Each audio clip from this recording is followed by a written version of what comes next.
बिस्मिल्लाहिर्रहमानिर्रहीम। अस्सलाम वालेकुम नाज़रीन, मेरा नाम सरवत फ़लीम है। मैंने एक नौजवान की गुफ्तगू आज सुनी और उस गुफ्तगू ने और उसके जज्बे के अंदर जितनी एक शिद्दत थी उसने मेरे रोंगटे खड़े कर दिए। वो नौजवान सैलाब के ऊपर गुफ्तगू नहीं कर रहा था बल्कि उस सैलाब की बात कर रहा था जिसका नाम इमरान खान है। वो नौजवान जिस तरह से जिस जज्बे के साथ गुफ्तगू कर रहा था, ऐसा लग रहा था कि ये दर हकीकत वो जज्बा और वो इश्क़ इमरान है जो इस वक्त नौजवानों के अंदर सरायत कर चुका है। और इस जज्बे को इमरान खान के सियासी मुखालफीन जो हैं वो जहालत कहते हैं, पागलपन कहते हैं। मैं कहूँगी कि ये पागलपन है, लेकिन अगर कोई कहे कि ये जहालत है वो बिल्कुल नहीं है, क्योंकि अगर आप इन नौजवानों की गुफ्तगू सुने तो ये आपको अकल से आरी नहीं लगते बल्कि आपको दलील के साथ बात करते हैं। और कोई भी ज़ी शऊर शख्स, कोई भी एक ऐसा शख्स जो कि दलील के साथ आपके सामने अपना मौक़िफ़ रख रहा हो, आप उसे पागलपन या अकल से आरी नहीं कह सकते, आप उसे जहालत नहीं कह सकते। उस नौजवान को जब मैं सुन रही थी तो मुझे अंदाज़ा हो रहा था कि इस शिद्दत की ये जो आग है, इश्क़ इमरान की जो आग है, इमरान खान के उसूलों की वजह से है, अपने अवाम के साथ खड़े होने की वजह से है, अपने उसूलों पर डट के रहने की वजह से है, जेल में रहने की वजह से है, डील कबूल ना करने की वजह से है। और ये नौजवान इसीलिए इमरान खान के इश्क में मुब्तला है। अब जब मैं उनको सुन रही थी तो वो नौजवान ये बातें कर रहे थे कि एक वक्त आएगा कि इमरान खान के जो सियासी मुखालिफिन हैं वो भी इश्क इमरान के अंदर मुब्तला हो जाएंगे, और ये जो जेल की पकड़ है या जेल की सख्ती है या जेल की सलाखें हैं, इससे किसी को डर नहीं लगता। एक वक्त था कि लोग डरते थे जेल जाने से। ये नौजवान जो हमारा मुस्तकबिल हैं, ये लोग डरते थे कि जेल आपके ऊपर धब्बा लगा देती है, आपके मुस्तकबिल पे, आपके करियर के ऊपर धब्बा लग जाता है। लेकिन आज ये नौजवान खुशी से जेल जाना भी चाह रहे हैं और इनको पता है कि ये सुरखरू होकर वापस भी आएंगे, चाहे उसके लिए कितना ही वक्त क्यों ना लग जाए, क्योंकि इनके सामने इनके काफ़िले को लीड करने वाला एक ऐसा लीडर है जो खुद अपने उसूलों पर कायम है, और यही तरबियत उसने अपने नौजवानों की और इस मुस्तकबिल की है। और ये नौजवान इसीलिए आज पीटीआई की बात नहीं मैं कर रही, ये आज इसी वजह से इमरान खान साहब के इश्क में मुब्तला है, क्योंकि उस शख्स ने जो तालीम इनको दी है उस तालीम पे पहले खुद अमल कर रहा है। वो जिनके बच्चों को बाहर निकाल रहा था, आज उसके अपने बच्चे, अपना ख़ानदान जेल के अंदर हैं। वो जो लोग इनकी माओ बहनों बेटियों पे बात कर रहे थे, आज उसकी बहनें सरे बाज़ार आती हैं, अडियाला के बाहर बैठती हैं और इमरान खान से मुलाकात का इंतज़ार करती हैं, लोगों के दरमियान रहती हैं। वो जिसके ऊपर इल्ज़ामात है कि दूसरों की माओ बहनों बेटियों को निकालता है, उसकी अपनी अहलिया इस वक्त जेल के अंदर मौजूद है। यही वजह है कि हमारा मुस्तकबिल, हमारे नौजवान इश्क़ इमरान के अंदर मुब्तला है। अब इनके लिए बड़े तोड़ निकाले जा रहे हैं। अभी से कुछ देर पहले एक तरमीमी बिल 2025 मंजूर किया गया, इंसदाद दहशतगर्दी तरमीमी बिल 2025।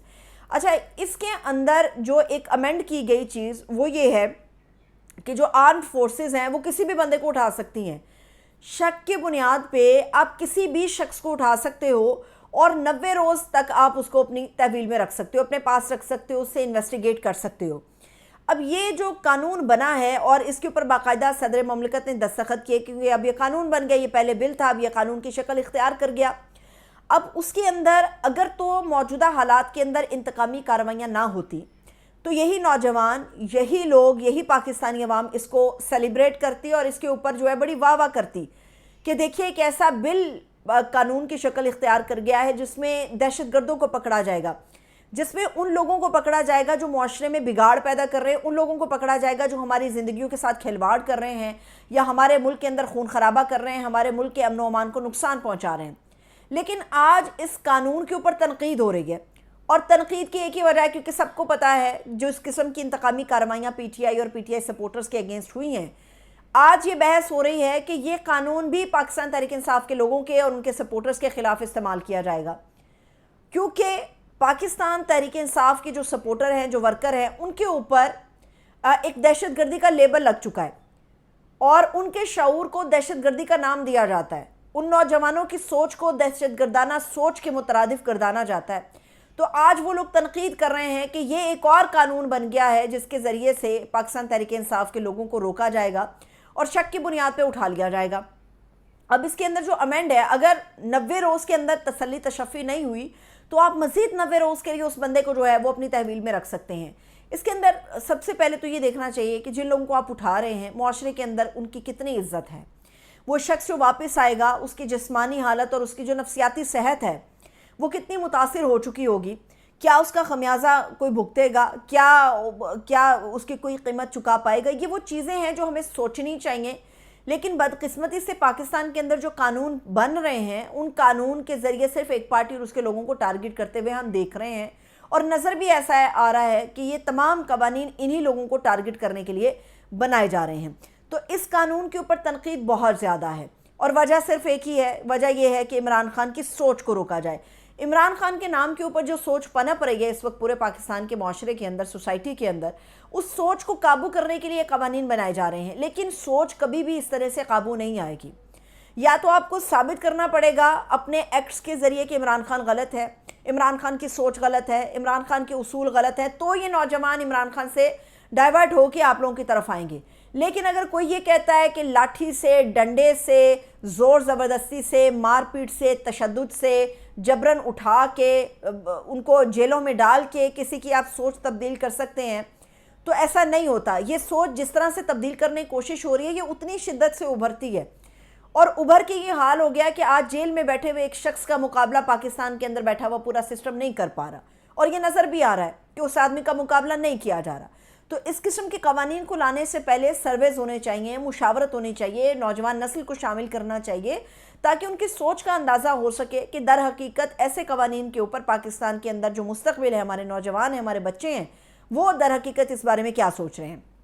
اب جاتے جاتے ایک بڑی ہی میں کہوں گی دلچسپ اور شاید خوش آئند بھی میں اس لیے کہوں گی کہ آج میں نے ایک ایسا ویڈیو دیکھا جس کے اندر سیلاب کی صورتحال ہے، لوگ پریشان ہیں، لیکن ایک شخص اس کو سیلیبریٹ کر رہا ہے. وہ سیلاب کو سیلیبریٹ نہیں کر رہا، وہ راوی کے بھرے ہوئے اور ابھرتے ہوئے لہروں کے پانی کو سیلیبریٹ کر رہا ہے، اور وہ یہ بتا رہا ہے کہ 40 سال کے بعد یہ راوی اپنی اصل شکل میں آیا ہے.